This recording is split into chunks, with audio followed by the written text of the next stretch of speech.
The new channel.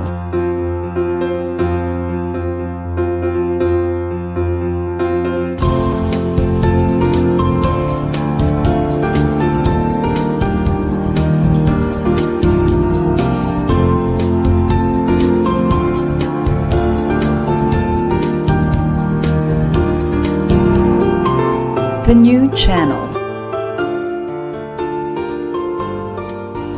Hashtag tncnow.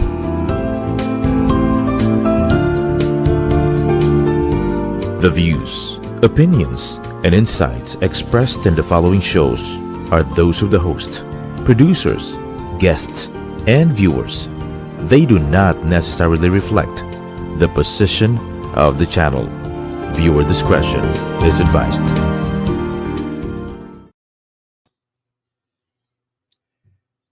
Good afternoon.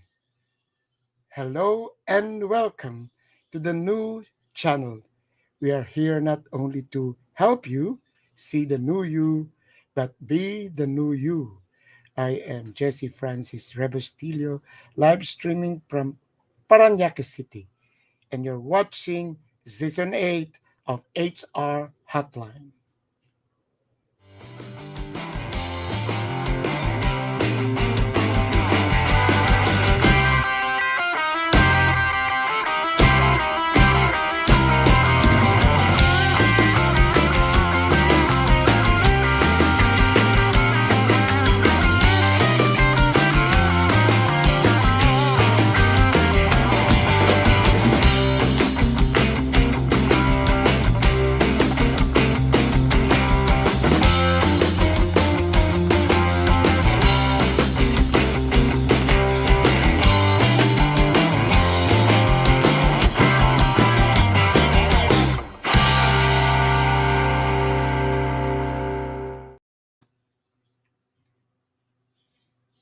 Yes, it's a wonderful day.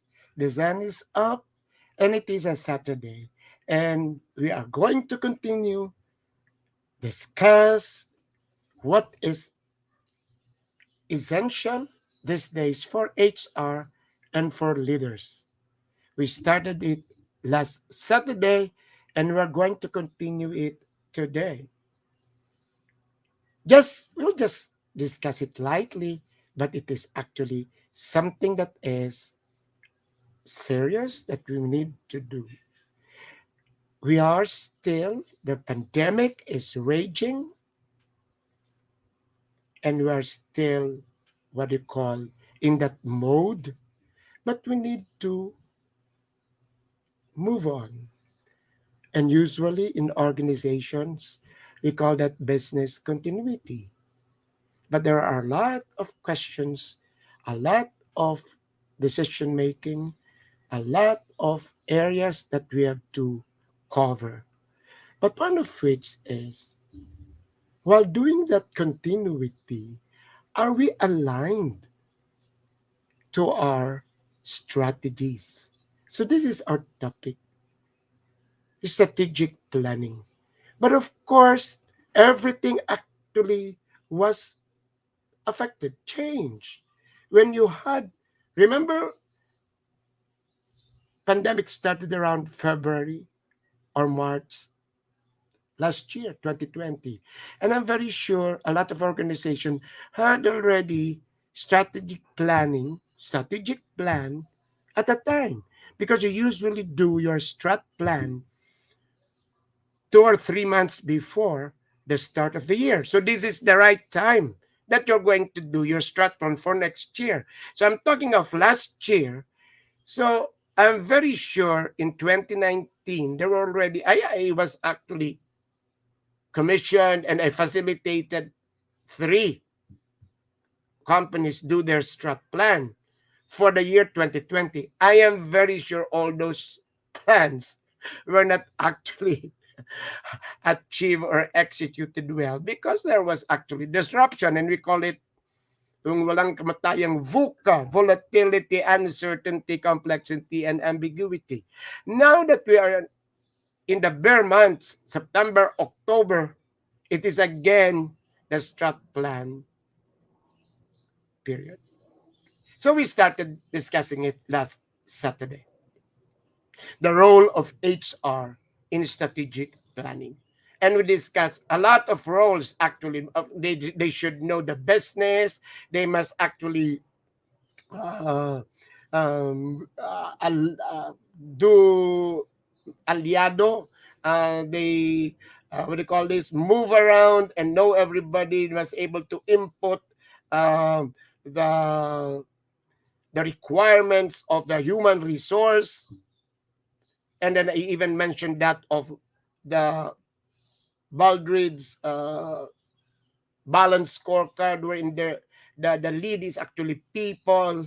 Then we have people, markets, operations, and finance.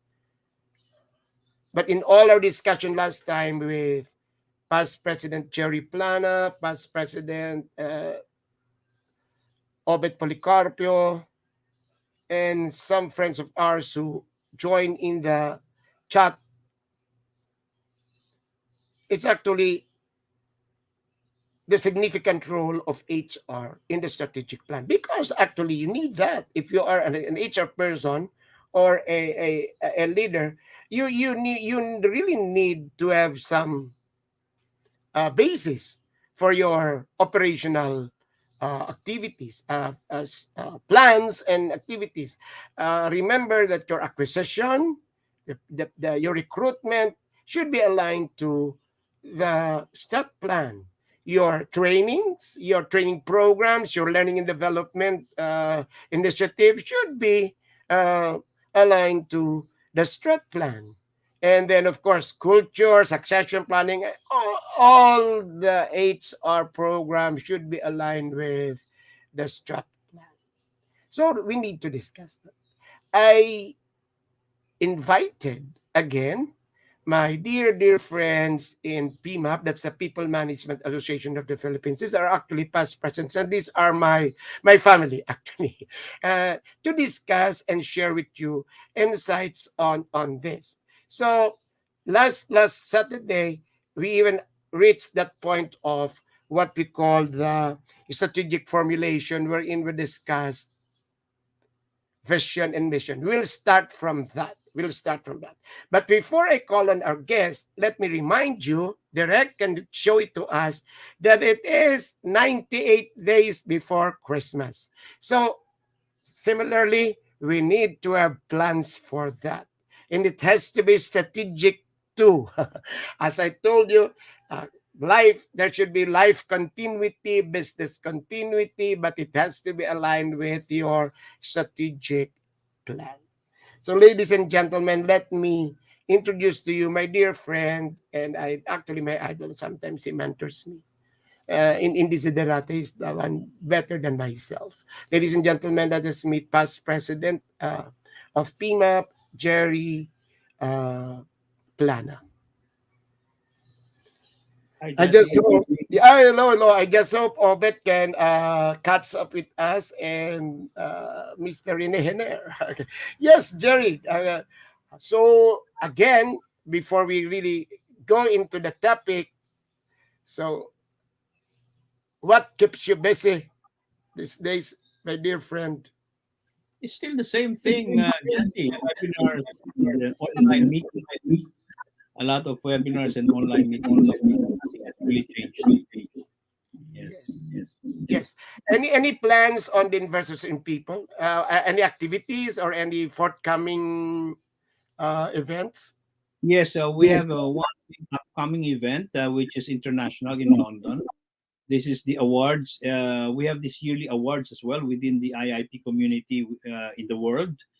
We have. I'm glad to state that we have 13 finalists from the Philippines in the awards that will happen in London come November. So the winners will be announced in the event itself. But we have 13 companies who are finalists in Can that you name a awards. few? Can you name a few that you can recall, so that Uh, like so that like people Bounty, will know? Bounty is one of them. Bounty, yung Chooks to Go company, yeah, is one of them, and there are several others, no, that will be announced. other finalists in So that so event. so our viewers will know, for you to be eligible for to be endorsed or to be registered in the awards or to be a candidate in the awards, what should you do for a First, company to? first of all, you should be an Investors in People accredited organization. So Yes, this is an award among all those accredited organizations in the world. No? So it's a competition. It's like the best among the best. So yearly, the International Investors in People gives an award for several categorizations of accredited organizations throughout the world. And yearly, it's very comforting to say that in the Philippines, we've always had winners, no, actual winners. Like last year we had about 4 winners. Now we have 13 finalists, and we don't know how many will become actual winners during the event itself. Jerry. When we say accredited, that means that they have already implemented or executed Yeah, the yeah, they have IIP implemented the standards. good practice. They are applying the international standard. They have exhibited applying the international standard. That's why they are accredited. It's like an ISO for HR. Yeah, yes. You know. Now, Jerry, how many months or years will it take for you? Say you start practicing it now. How many years or months will it take that you can be what do you call this? Be yung makuha ka something you're already accredited. Is there a an Yeah. assessment? Yes. Yes. Actually, the journey is just about less than a year or a year at the most. Oh, that is what I would like to ask. It's Yeah. just a So it's year. a journey. It's a journey. So it But starts that, with. but Jerry, but that depends on how react or how they actually will observe and then practice the other standards. That's right. But How but receptive the organization is. That is what But I. at the very start, one of the first things that is done is they are immediately benchmarked with the international standard so that they know exactly what they are doing and what they are not doing so that they can still work at it for several months before they finally get assessed and accredited. So this is katakot-takot na So there is a intervention. process, there is a journey.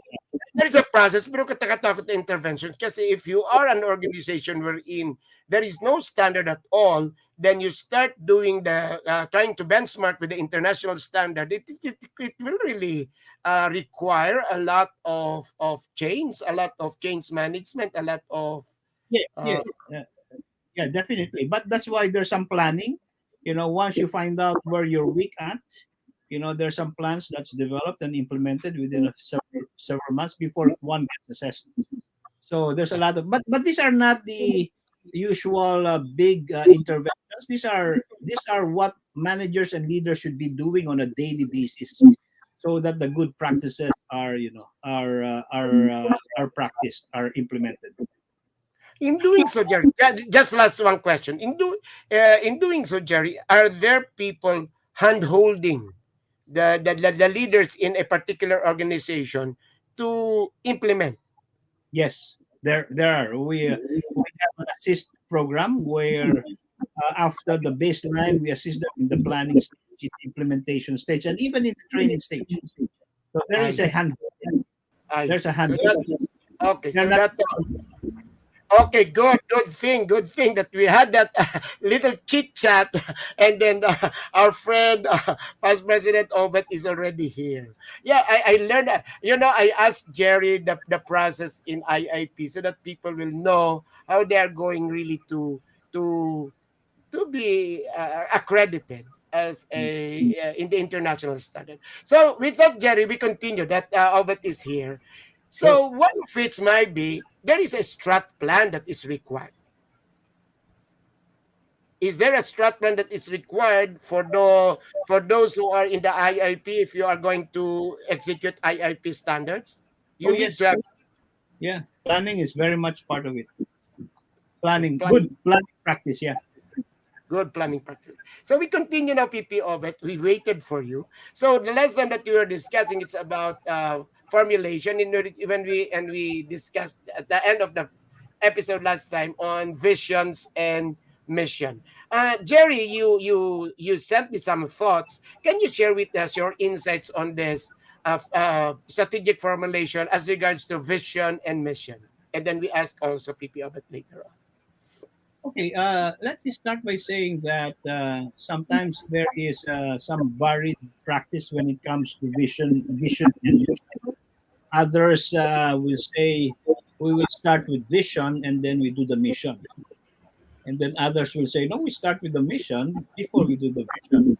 But my own preference is really, the thing with mission is the way we're doing mission statements, it's overcrowded. There's a lot of things we put into that. There's the unique value proposition. There's so many things. But actually, one of the things that I want to call there that should precede the visioning or the vision statement formulation is the word purpose. The word purpose. And it answers basically the question, why do we exist? I think that should come first before we say, where do we want to be, given how we have defined ourselves as an organization. So you're telling us, Jerry, it's more on the mission first before the vision. I'll give you a very specific example, very specific example, which everyone can relate. NASA, for instance, NASA. A typical purpose statement which precedes the visioning of NASA is they are in the business of exploring the heavens through science. Yep. That is a purpose statement. What we do, who we are, the business of exploring the heavens through science. And then their vision at a certain point was land the first man on the moon. Yeah. So I think when you do the purpose first, it shapes the vision within the purpose, because this is who you are and this is what you're all about. So I think we need to call the rest of the mission where there's unique value proposition and things like that. We can still do that later on. But I think that purpose statement or reason for being should precede any visioning. Otherwise, you might set a vision and it might not be consistent with how you define yourself as an organization. Hey, how can we now relate it with VUCA? Wherein, say, we have before when I was a kid and during that was around 40 years ago, and we call it during Marcos time.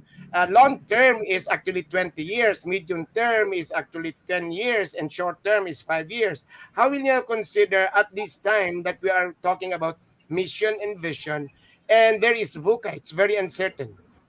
Okay, in a VUCA environment, the visioning probably should take the form of scenario planning, meaning to say you're not just projecting one type of vision scenario. You have to project different vision scenarios. Yes. The technical term for this is futures thinking. Yes. Now more and more we're saying, we cannot. But given the alternative futures that we've created, we have a preferred future. But we are prepared for alternative and even the worst future. It does not get us by surprise. But then we cannot say the absolute time frame, because it can the scenario can happen next month or next after 6 months or a year, but the long term may not really be that long.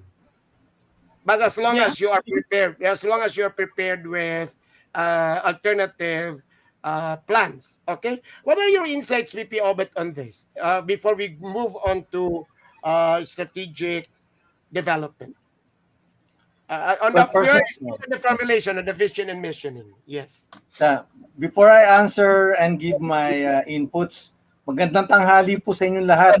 So masaya ako na nakasama na naman natin si ating Tito Jerry. Hello, Tito Jerry. Yes. Ay, magandang tanghali. Ano mo, yung tanong mo, Jesse, parang nagtanong ka, anong nauna? O anong mauna? Yung itlog o yung manok? O yung manok yung itlog? So, ganun din, no?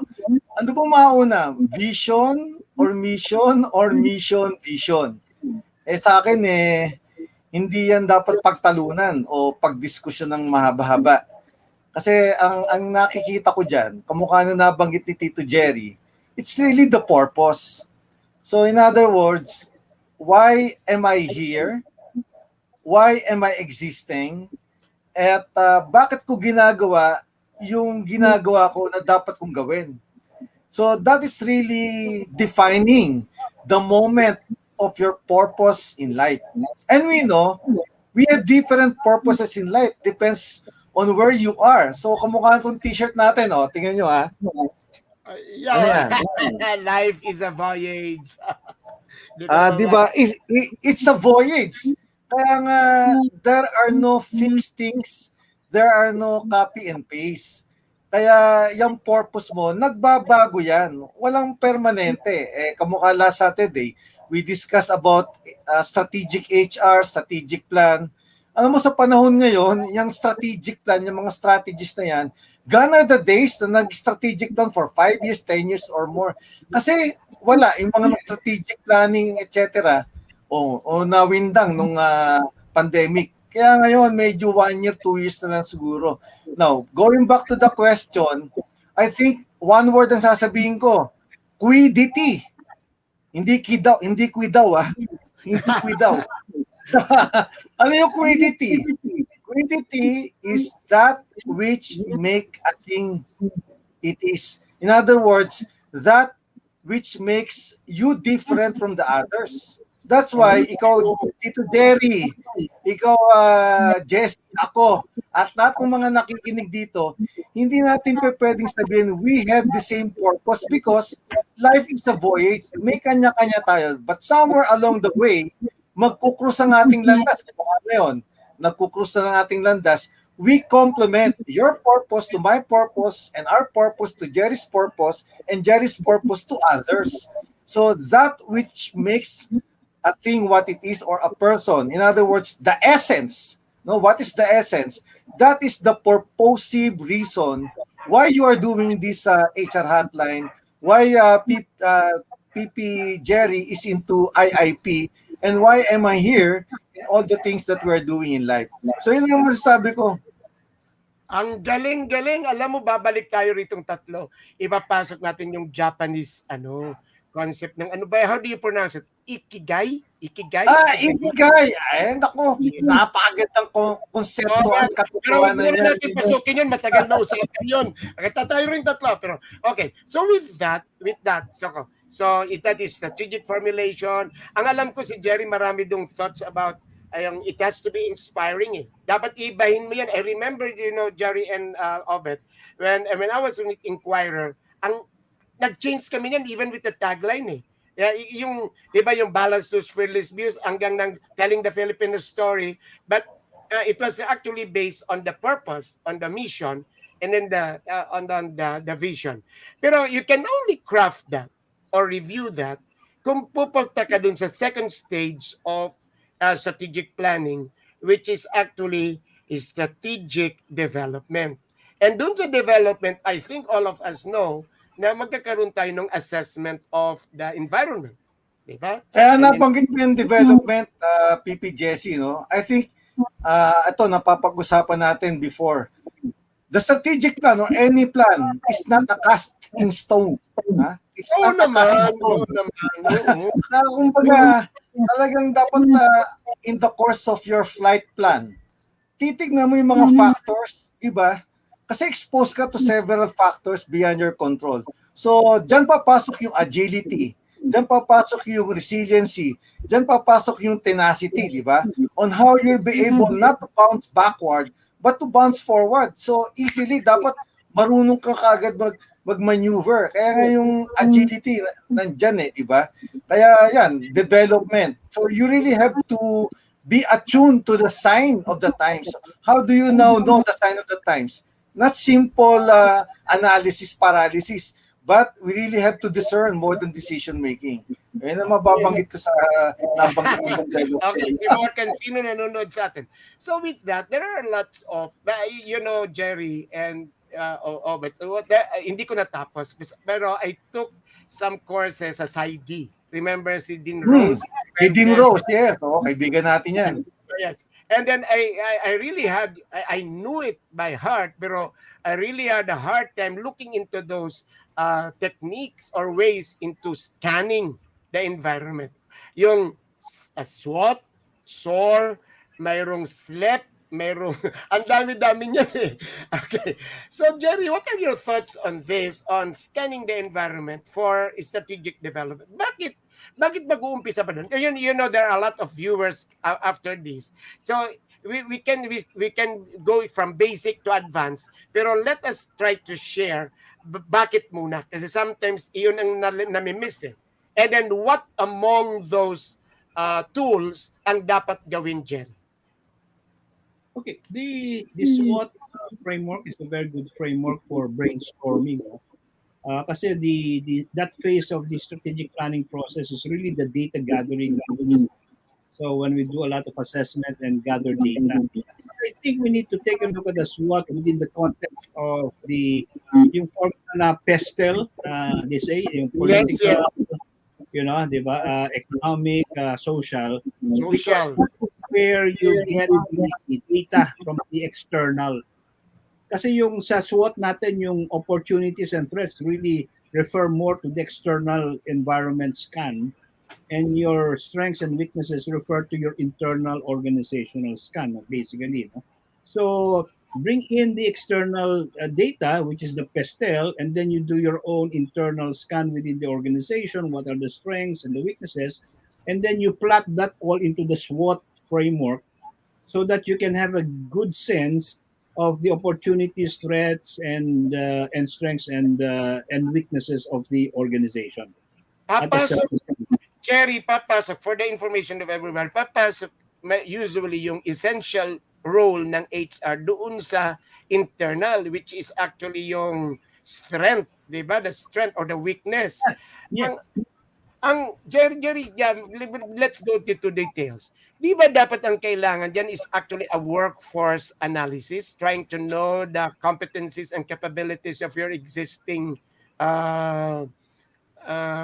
human resources to the requirements. Tama ba ang ano ko? But that's only one part, no? You can have a more comprehensive analysis of the organization, and you can do the survey or interviews or focus group discussions. What is important, especially in the strengths area, is the question of listing strengths.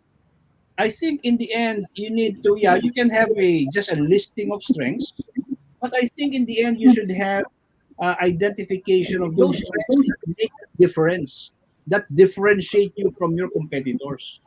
So yung tinatawag natin distinctive strengths. You can have a long list of strengths, but that's just generic strengths, no? But what is the distinctive strengths? Meaning to say, what is it that you do better than your competitors? Yung competitive advantage mo. That is the kind of strengths that we need in that box that we use for strategy formulation. Okay. Ikaw Obet. So with that na dapat meron kang SWOT, may PESTEL ka muna tapos may SWOT. Ano ang insight mo niyan, PP Obet, doon sa now that we are in a pandemic? Paano malaman yung strength talaga na kung kaya pa ba kung magkakaroon pa ba tayo ng mga strategic plan tapos talaga pala hindi naman tugma doon sa strength. Ano masasabi mo diyan, PP Jerry? Magandang katanungan, and I also agree with Tito Jerry. Alam mo, any planning, whatever we call it, and any tools that we are using or we will use, you cannot do without planning, without undergoing the scanning. Kahit na may plano ka na, kailangan nag-i-scan ka pa rin. So, ang tanong mo, paano mo malalaman kung your strengths, the strengths of your people, as well as the areas for improvement and the available opportunities versus the threats, no? And vice versa. It's like undergoing your quarterly medical examination. But you don't wait for that quarterly medical examination, because on a daily basis, you really have to have the discipline and determination na dapat you're always afloat, no? Holistically speaking, spiritually, socially, mentally, physically, emotionally, financially. So all these things kinakailangan tinitingnan mo ngayon yan, no? Hindi yan binabalanse. It's like doing an equalizing effort to ensure that the right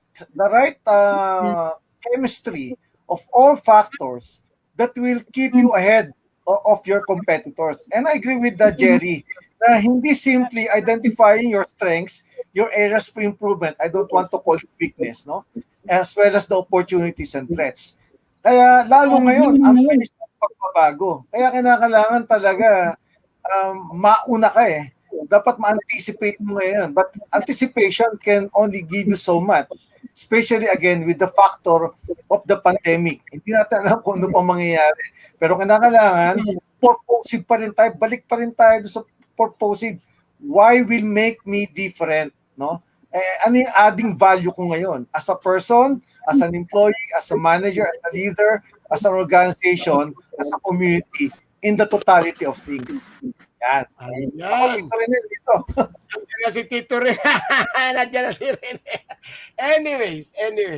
So, I was listening to you, Obet. Ang nakita ko doon, say, for leaders in HR, getting it from Jerry, we have to be ready that every day we must be able to gather data on how the human resource or the employees are faring para malaman nila yung kanilang performance for the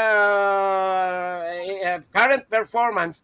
Tapos pagdating doon sa scan, malalaman kung mayroon talagang competitive advantage siya. So ang gustong sabihin, hindi lang doon po sa period of strategic planning na magtatanong ka kung ano ang strength ng iyong organization, pero ang gustong sabihin ni PP Obet, dapat regularly nakikita mo yung iyong performance. So ito, performance management siguro ito, or ito siguro nakukuha niyo dun sa mga coaching at mentoring ninyo.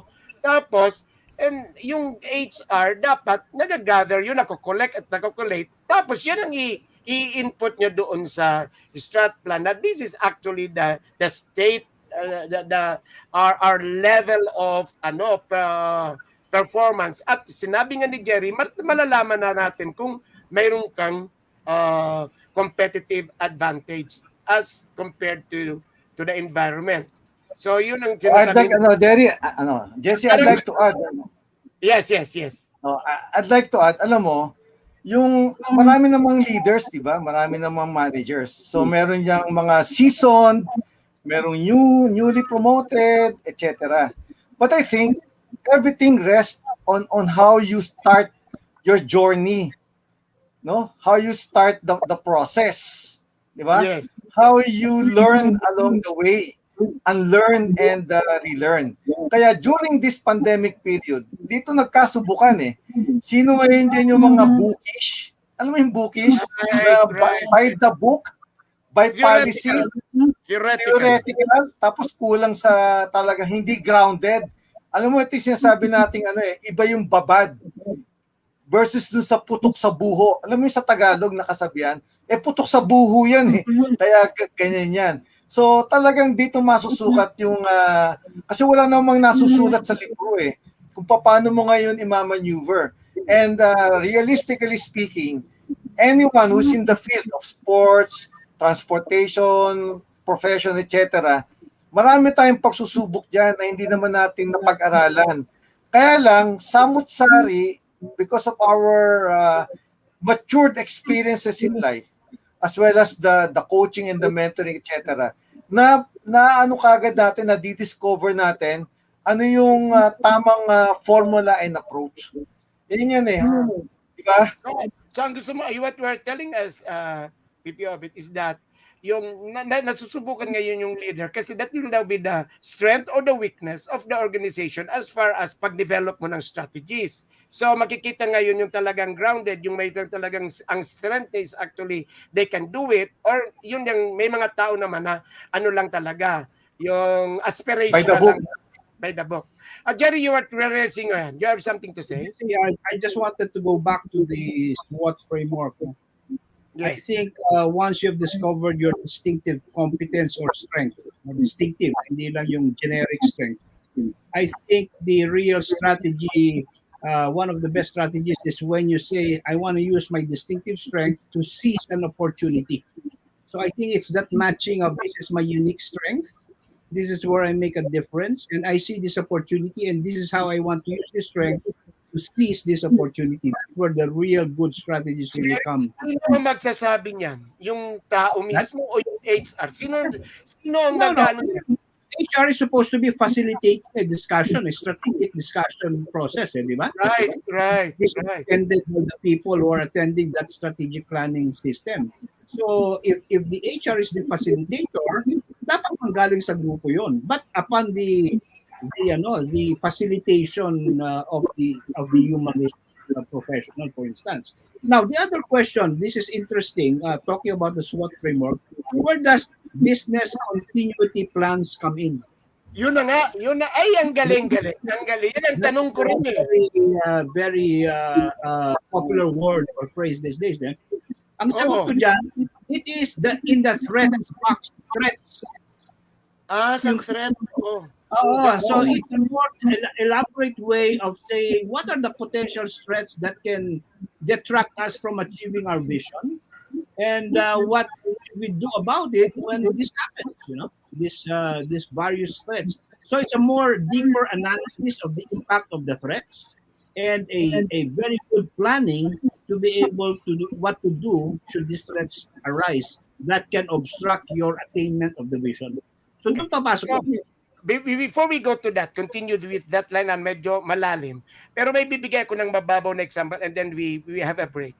Gaya ba ngayon, yung business continuity kasi Jerry and Obet, ang isang desisyon na madali ngayon, magtanggal ng tao. What can you say about that? Kasi yung lahat nakikinig sa atin. Yan ba ay business continuity? Yan ba ay strategic? Mag-ano muna tayo, maglumihis muna tayo sa usapan para maging interested tayo. Anong masasabi mo dyan? Ikaw muna, Jerry, and then PP Obet before we have the break. Ito ba'y napatanggal ng tao at this time? Sige. Okay, very quick answer to your question. Yes, if you were in the restaurant business, because of this lockdown and everything, so parang you're at limbo, di ba? Will you fire your people? Because if you fire them short term, baka makasave ka ng some damage or some cost. But eventually, hindi ka makaka-recover kasi wala ka tao. Maghahanap ka naman bago, ite-train mo na naman, and so on and so forth. So you hold on to them, hoping, okay, medyo natatalo ka nga ngayon, pero eventually, you should be able to recover. So, yung tanggal ng tao is short term. That's very short term. If you're in the business to stay there for a while, for a long time, then I think you need to think through that decision. That might be good in the short term, but bad in the long term. Okay. So, ladies and gentlemen, business continuity against strategy plan. PP Obet, bago tayo mag-break, ikaw naman. Alam mo yung to be frank and honest about your question. Pagka yan karaka-raka, yan ang kaagad na ginawang solusyon. Ay nako, hindi nag-iisip yon. Kasi yan yung pinakamadali di ba? Parang yan pinakamadaling solusyon na tanggalin ang tao. And I compliment the remarks of our good friend na si Jerry. Alam mo, hindi nga permanente itong mga lockdown na to. On and off to. Ngayon, mahabang panahon mo na kasama yung mga taong mo yan. Kaya importante rito di ba? Ang strategic planning, yung mga SWOT na yan, hindi lang mga pang-bossing yan o pang-top management. Kailangan ibaba mo yan sa tao mo. Nice. Very nice. You don't simply consult them, but you consistently involve them in the process because they know the solutions. They know the solutions because they are in the battleground. Baka mas matalino pa nga yun sa iyo So, kailangan very quick. Yan nga yung natin dyan yung agility nga So, paano nyo ngayon didiskartehan yan? Kaya, kung pababayaan mo yung mga taong mong mahusay, somebody else will take good care of them. At the moment, after 2 weeks, 3 weeks, 1 month, sabihin na natin, o 3 months, magbubukas ka, kukunin mo sila, sa tingin mo, babalik sila sa hints. Kasi kinuha yan ng iba. O ngayon, magte-train ka, mag-hire ka na naman, costly. Magte-train ka na naman. Bago mamaingat yan, talo ka na. Kaya nga, yan. So, isip-isip, no? You value people. Okay, mag-break ko na. People-centric first before profit. Talagang ganon. Ngayon, pag in-involve mo sila, yung mga tao natin, Pilipino may kasabihan, pag malit ang kumot, atutong mamuluktot. Magsasama-sama tayo dyan. Ganyan ang value ng Pilipino. Di ba? Malalim yun, Jerry, no? Doon yan sa sa implementation, yung culture. Sinulat mo yan, balikan natin yan yung maiksiyan ko. Pero let's have a break muna. When we come back, pag-usapan natin, Jerry and Obet, so from the scanning, paano yung going na into development of the strategies? Okay? So, malalim po ito para kami po ritong nag-strategic planning 101. At nandito ang ating mga mentors, si Past President Jerry Plana at si Past President Obet Policarpio. Namimiss namin si Mr. Renener. So, lahat pong HR, share this and watch this kasi it's actually a mind setting for your role in strategic planning. So, let's have the break, Direct.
Yes, Direct, can we have the poster? We will invite.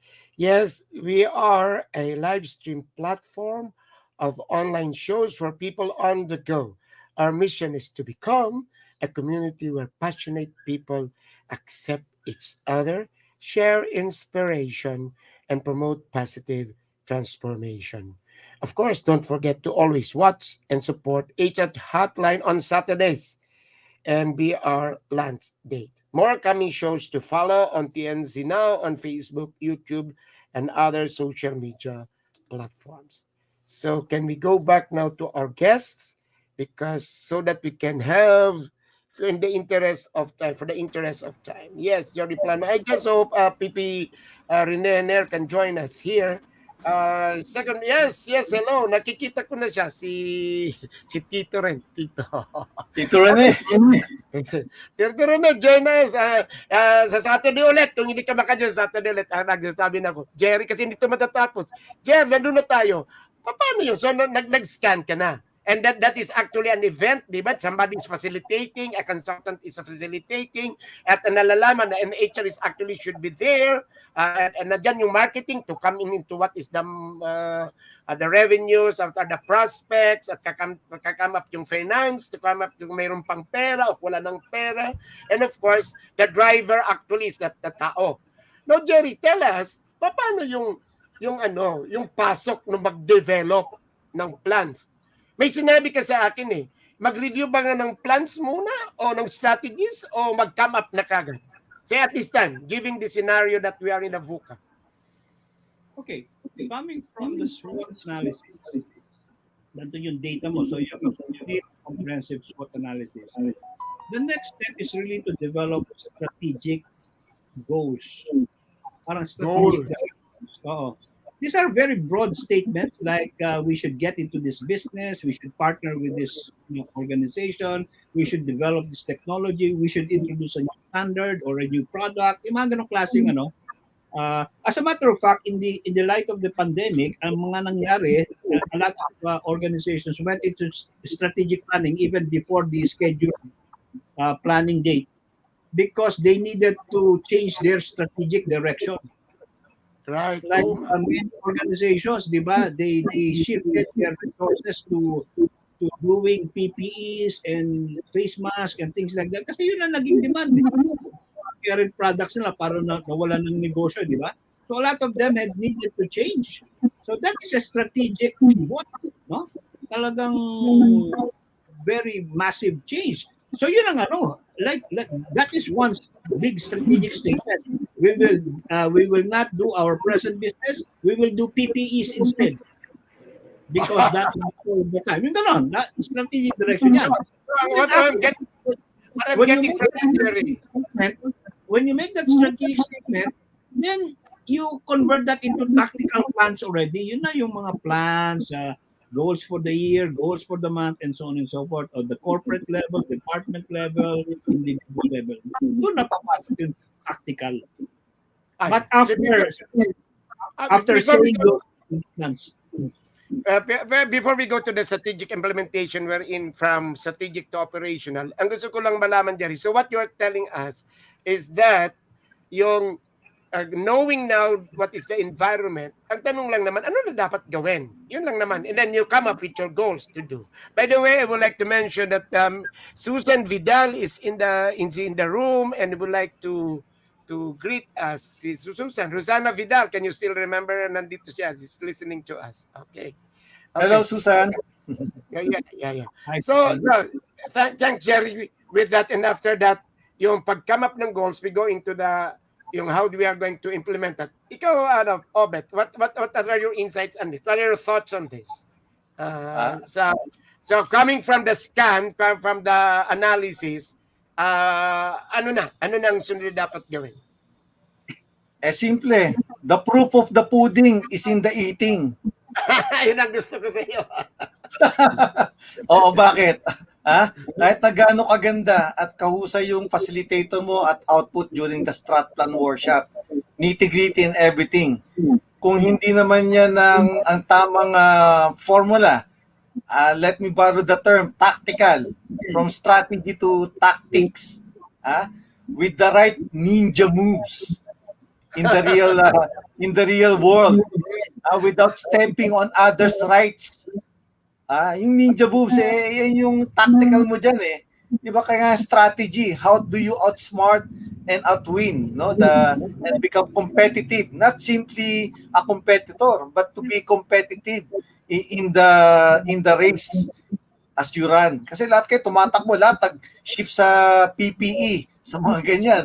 Kaya ano yung kakaibang formulation na meron ka? Yun yung tactic eh. Kaya sabi ko, the proof of the pudding is in the eating. So it's how you really translate the broad strokes of the strat plan into specific departmental goals. Sabihin natin KPI o KRA, depende kung anong tawagin. And then you convert that into nuggets, no, in terms of specific objectives on a per position basis. Now, I think in all of these things, yung strategy kasi, it's how you really integrate everything eh. Kasi lahat yan, it's a web of interrelated relationships and interrelated functions. Yes, Paano mo siya gagawin integrated? Yan eh. Yes. So sino ngayon ang titimon dyan? Sino ngayon ang magbabantay sa tumitimon? At sino ngayon ang nagsusulit, nag-a-assess at right away kagad may pumapasok. That's why you have the management services, you have the core plan, the HR, no, etc., the sales people. So meron kong core group dyan, may think tank group ka dyan on the side para at any point in time, madali mo tawagin. You will not fall to that type of analysis paralysis. Na mabilisan yan. Okay. So, ang nakikita ko niyan, Gary and Obet, is that this is the vulnerable part. This is actually the disconnect. Di ba? Coming from the scan, dapat ang ganda-ganda ng environmental scan mo, nakita mo talaga kung where are your plus and minus points. Tapos yung coming up with the goals, doon mo na to sa goals, can be the one that is actually the disconnect. Kasi baka kung you're still living in the past or you are not really grounded, baga nag-come up ka ng goals na hindi na considering kaya dapat magandang scanning mo para ang ika-come up mo doon. Yes, Jesse, if I may, sometimes the confusion here is some organizations don't know to distinguish between what strategic planning and what's operational planning. Right. Yun na nga. Sinabi natin operational planning, it's really planning for the current business. But a lot of strategy thinking and strategy sessions really is about innovation and change, major change, kuminsan, like the pandemic. Kaya kuminsan, kuminsan nag-strategic planning, pero ang mga KPIs nila, mga goals nila, current business pa rin, that is a total disconnect, no? It's an example. And it happens that way. Kasi nga, hindi nga na-cascade yung changes and innovation into the KPIs. Ang KPIs ng mga tao still, submission of reports and things like that. It's current business. It's business as usual. So hindi talaga ma-implement strategy. Yeah. I have this very, very near to my heart. Kasi I came to an organization that's actually, wala pa yung VUCA, was actually affected by the change. Diba? Inquiry was actually affected by the, yung tinatawag online, yung digitalization. So, nakikita ko doon yung problema. It took us a time na yung dapat isa puso yung change, which is the strategy, rather than yung napakaano mo doon sa sa silo mo, yung just your own core, yung lang iniisip mo lang yung operational mo not actually thinking of the change that should be done because the environment is actually changing na. So yun, Diba, Jesse, last Saturday, thank you na affirm ni Tito Jerry. Diba, sabi ko sa iyo, the strategic plan is not the operational plan. Oo. Yeah. Nabanggit ni Jerry kanina yan eh. Kaya alam nyo, ako whenever I attend a strategic plan, I don't simply focus on the strategic plan. At the back of my mind, may mga lumalarong katanungan. I challenge the discussion and sometimes to the point na minsan may agreement na, no? Tatanungin ko as an Angels advocate, do we think that this output is really grounded, no, in the field, in the operations? So minsan magtatanong ka ng ganun kasi para hindi na mag-aksaya ng oras, di ba?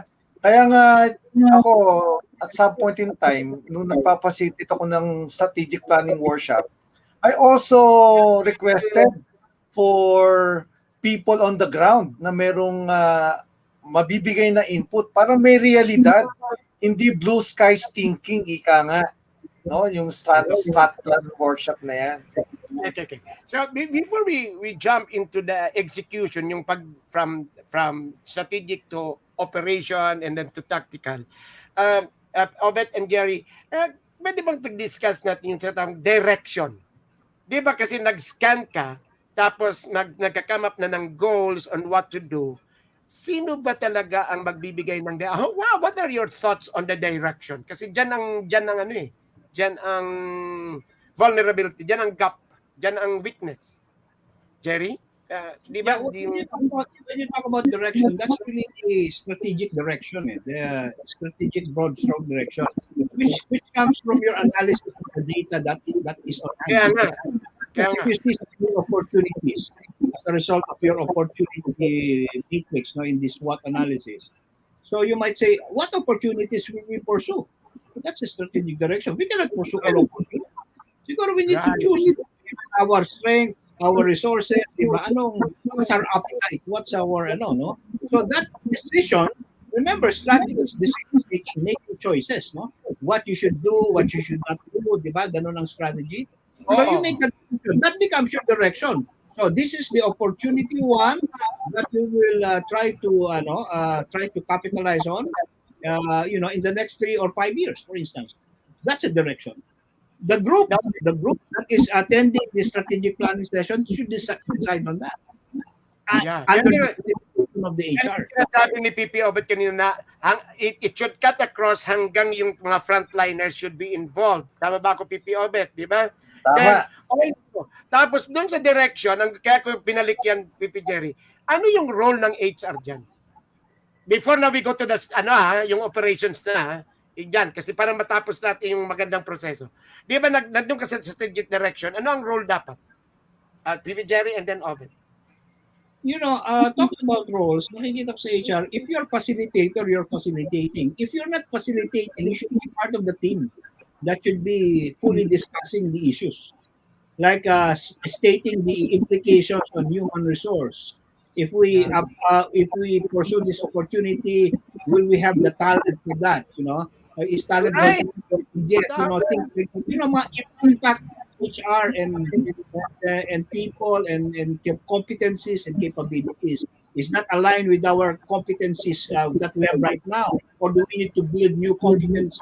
Yung mga ganong klase, yun ang participation sa discussion ng HR. Hindi siya nagpa-facilitate. Naalala ko tuloy ito, medyo confidential ito. Yung sabing, magkaroon tayo ng radio, tapos wala naman palang mag-TV ka doon, wala naman palang capability yung TV doon, hindi na input yun. Nawala yung plano na yun. Pero sayang kasi ang lahat na effort at money na linagay doon. Exactly. But you can still pursue that strategy, pero meron kang another strategy. Siguro you should partner with some organization that has that capability. Tama. That's part of your decision making na naman. Tama. If you cannot build it, partner with somebody who has it. And then that is a strategy. Buy it, di ba? Build it, buy it, di ba? Ang ikaw, before we go to the operations, anong masasabi mo dyan? On what do you call that? Hindi naman transition eh. The gap, shortening the gap between the scan and then the direction. Ang role ng HR, Given all these things that we have discussed so far, no? Alam mo, yung directions, it's inevitable. Hindi mo maiiwasan yan, no? Especially if the direction comes from the top management. Because there are certain things that people on the ground, up to the managerial level, they don't see it. Kasi nga, nakasilo something, di ba? But on the top management level, nakikita ngayon nila yan.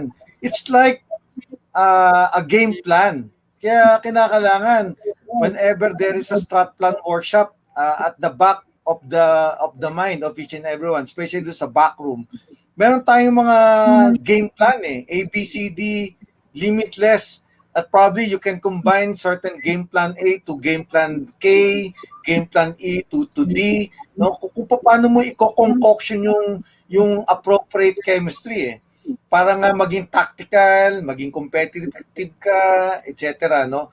So, ngayon, on the part of the HR, regardless kung facilitator ka o participant ka during the planning session, pagdating sa real implementation in the corporate world, ang titingnan ng HR department dyan, particular by the HR executive o HR officer, ano ang impact nito sa mga tao?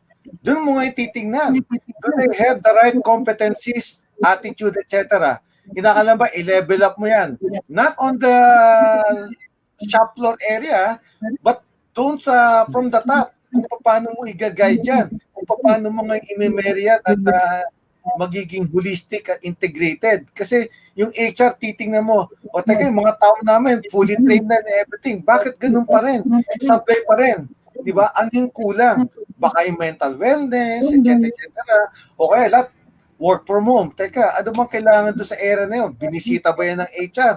Huwag natin i-assume na pare-paras ang sitwasyon. Di ba? So, dyan mo titingnan ano ang impact ngayon nito, anong value adding nito sa tao. Kasi ang HR department, yan ang ating role eh. To take good care, the welfare of the people, guide them, coach them, mentor them, no? O simply listen to them.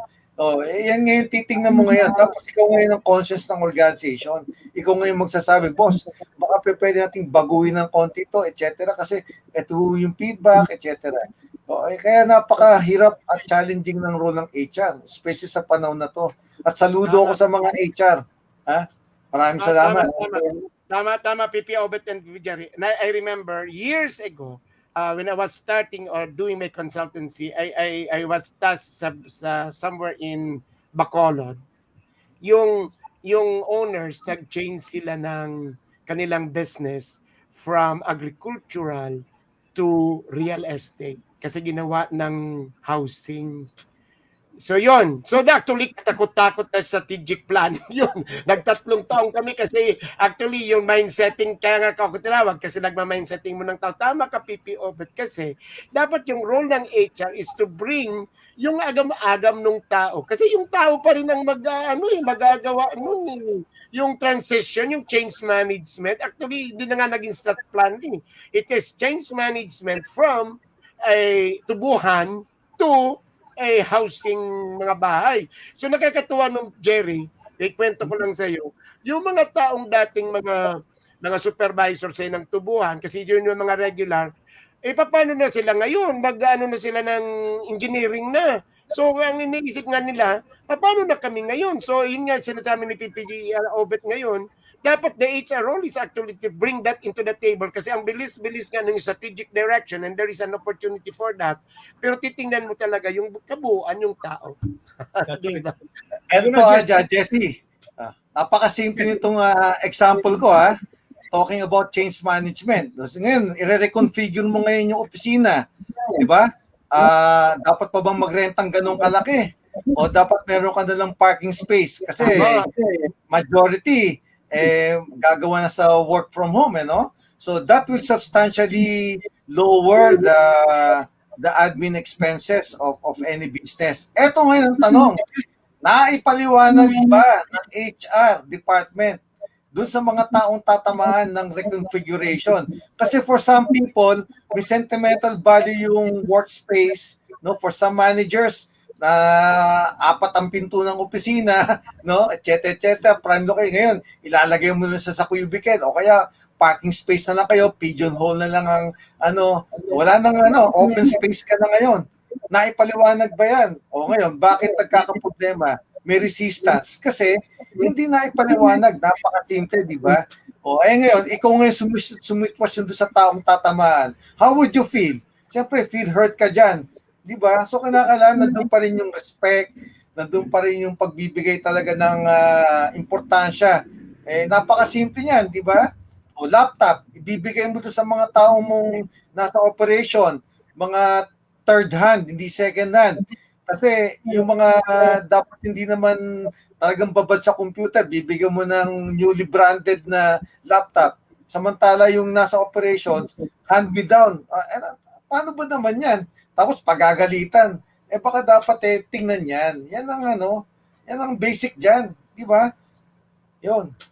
You know, Jesse, maganda yung example na binring up mo earlier about the agri going into real estate. It's a classic example that yung magkakaroon ng new skills that are needed to be able to align itself with the new strategy, di ba? Kaya lang kumisan, usually ang mga KPIs natin usually are very traditional, no, business as usual. Kaya dapat makita natin yung what should be included as part of the KPIs of people that are directly aligned with the new strategies. Like, and one of them might be learning goals, no, especially if this is a new business, you've changed your business model. dapat yung learning goals must be very prominent in the KPIs. If you're not partnering with somebody who has all the competencies already, So yung mga ganong klaseng kasi if it's the same KPIs, tapos and you have a new innovative strategy, it's a classic example that the strategy will never be executed. Parang that's a definition of insanity, as we say, di ba? You're expecting a different result but trying to do the same things over and over again. Yes, kaya importante, Jerry, sa KPI, talagang imamandate na merong isang KPI on people management, no? Na nakapalaman doon yung leadership. Yeah. Yung sinasabi mo kanina. Pangalawa, pagdating naman sa supervisor, ganun din, no? Pagdating sa tao, sa baba, meron din siyang something to do that will really complement the KPI of the supervisor and the manager and the executive in relation to people management. Kaya That's nga right. tabula rasa eh. 'Di ba? That's Importante yung education, continuous education development. Otherwise, Kung meron pagkawala kang yan, kung meron kang KPIs package, siguro dapat ma-distinguish mo what is for the current business and what is for the new business or the correct. innovation that is coming from strategy. Dapat makita yon. So that the clear alignment must be in place. At yan Otherwise, papasok walang mo, mangyayari pinag-usapan nyo sa strategy. Walang correct. mangyayari. Kaya dyan papasok, Jerry, yung needs analysis. Di ba? In needs analysis, needs-based, hindi sa person-based. Needs-based because it is position-based. Di ba? Misa, wag mo na train yan kasi 5 years from now, magre-retire na yan. Hindi pa rin. Di ba? Still, that guy is part of the team. 5 years pa rin. O naku, magre-retire na yan next year. Anyway, ano naman yan? NPA, non-performing asset. Pag mo na i-train din yan, tama ba yung mindset as a leader? Di ba? That's Kasi right. part pa rin siya ng team eh. At sabi mo right. siya non-performing asset, ang tanong, bakit siya naging non-performing asset? Di ba tao mo yan? It speaks something about the quality of leadership you have. Di ba? Pinapabayaan mo yan eh. That's not a good trademark of a real leader. And Diba? talking about leadership, this is where the execution factor comes in. The usual problem with strategy is not in the strategy formulation. Even if you pass to have a brilliant strategy, but if the execution is not well thought of, not well planned, nothing happens to the strategy. So dapat yung strategic planning should really involve both crafting the new strategies and ensuring that execution can happen. And this is where we talk about KPIs, what kind of leadership we should bring, what kind of culture, and this is where the values come in so that execution is ensured. Exactly. Kaya nga, yung strategy, di ba? Sa akin, ito lang masishare ko dyan. Strategy, inakailangan there is sincerity. Di ba? Sincerity on how you really roll it out. No? Kumbaga, tataya ka dyan. Pakita mo yung sinseridad mo sa posisyon mo, sa kumpanya mo na nagpapasweldo sa'yo, at yung sinabi mo, palabra de honor. No? Pangalawa, kinakailangan makita yung pagiging trustworthiness mo. Hindi na yung bola-bola, di ba? Because it really measures your responsibility on how you relate, on how you carry it out. Now, then dapat action-oriented ka coupled with agility. Di ba? Ano ba susunod sa strategy? Yung T, kinakailangan yung tenacity. Kasama yan eh. How can you become agile if there is no tenacity together with resilience, di ba? Now, letter E of strategy, you engage everybody. Walang pili-pili, everybody. Horizontal and vertical, including the third party, the third party people, you engage them. Now, G, kinakailangan there is that generosity, there is that gratitude, no? Whether may budget o wala for people development, itap mo yung mga tao mo. Basta willing and able at marunong, tap them. Wala tayong budget, walang budget. So, immediately, tap HR to develop the module, conduct the trainers training, etc. Kailangan we make do what we have, doing more with less. And why? Ano yung why?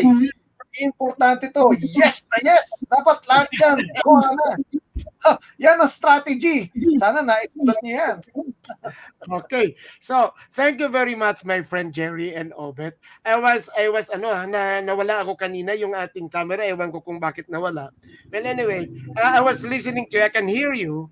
Yes, natapos natin yung proseso ng strategic plan. And then you even went into that.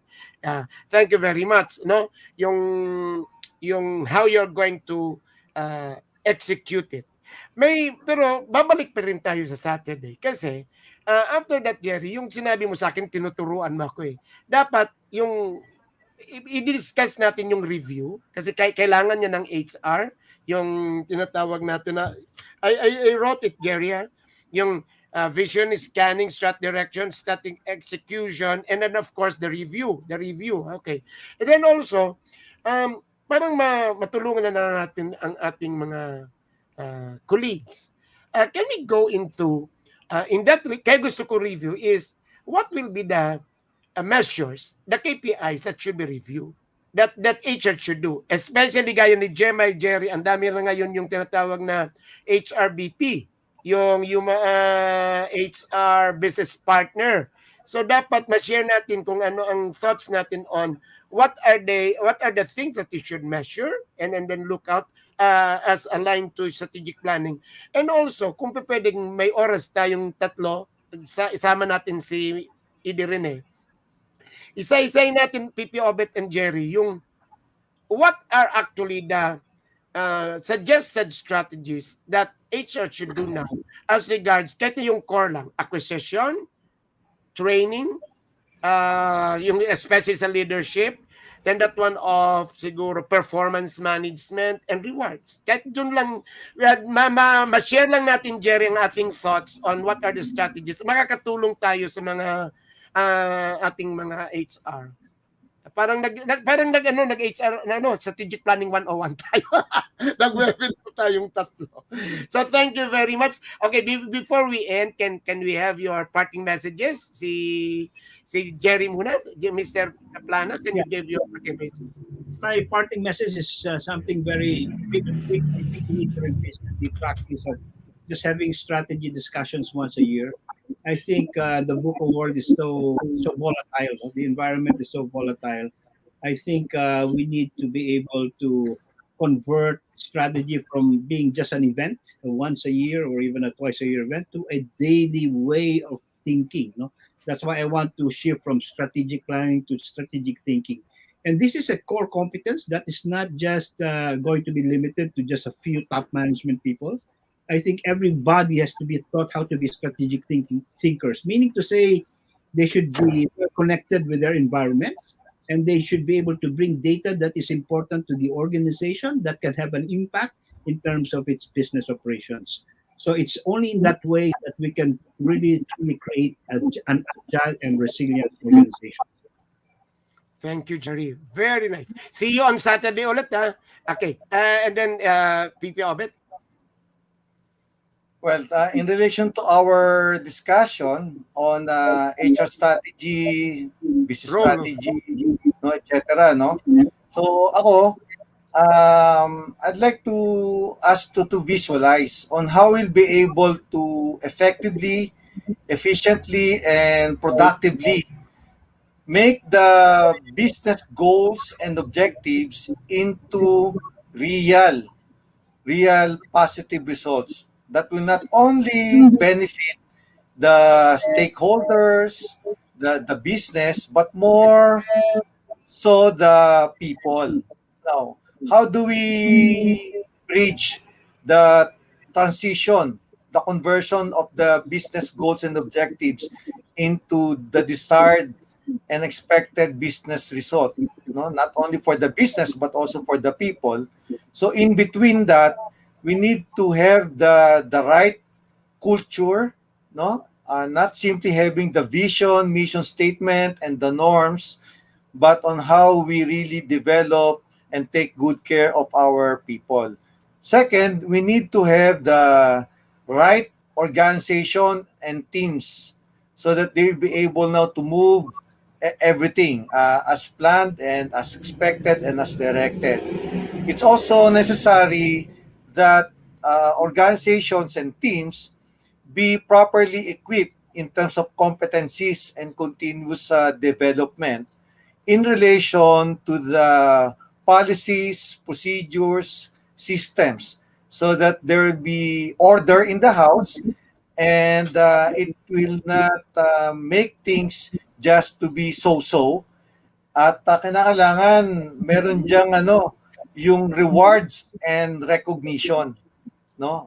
Whether big or small, whether formal or informal. So in other words, it's how we really put these things together so that at the end of the day, at the end of the month, at the end of the semester and quarter and year, there is always that synergy between management and the people and people and management as they relate to their customers, no, internally and externally, so that they're able now to pitch in their contribution to the society and to the country and to the world.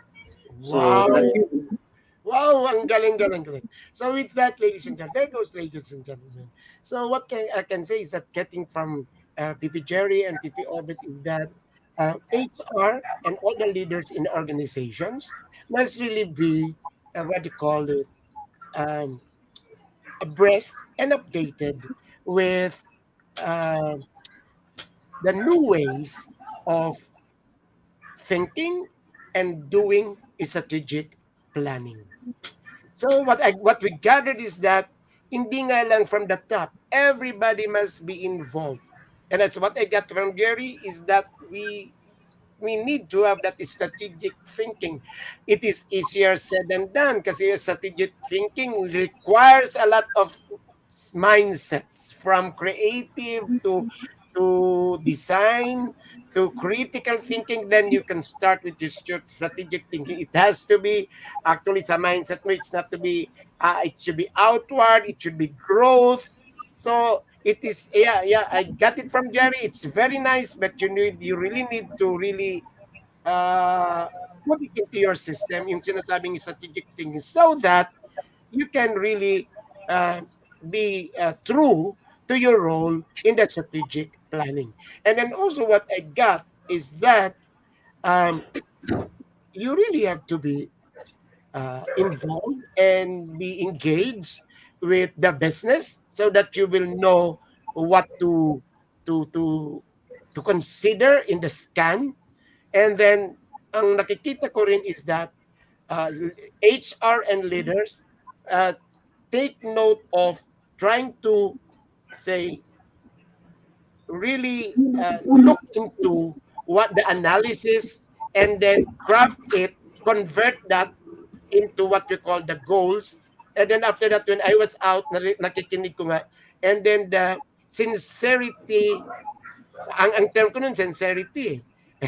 yung parang it is, you really have to be honest with yourself on how you're going to execute it. Kasi naririnig ko yung dalawa kanina when I was out.